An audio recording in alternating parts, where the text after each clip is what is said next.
Hello everyone, welcome to my channel. Today I'm going to talk about setting up contractor records in QuickBooks Online. Let's get into the video. Once you have determined that your hire is legally an independent contractor, you will need to collect the necessary paperwork to create the records in QuickBooks Online. Here is a step-by-step guide to do so.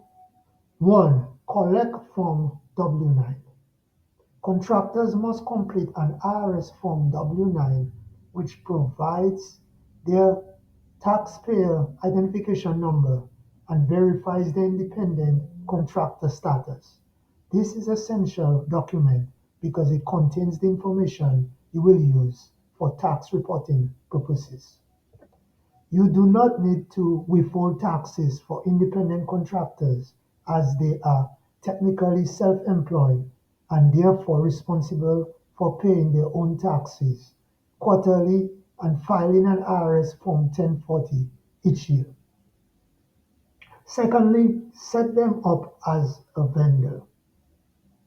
In QuickBooks Online, go to the Expenses tab, then click on Vendors. Click New Vendor to open the vendor information window and complete the contractor's detail. Make sure you check the box labeled Track Payment for 1099 as you will need this information for year-ending reporting.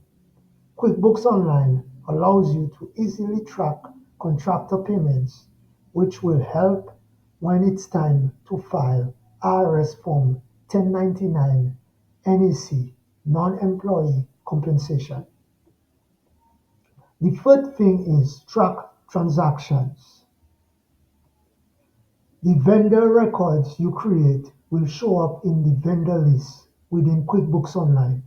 You can access their transaction list and track every payment you make to them.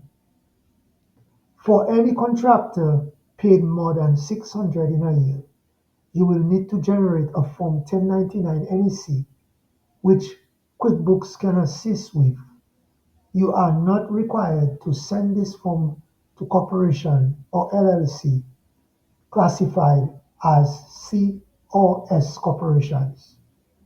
Thanks for watching this video and do not forget to subscribe to my channel.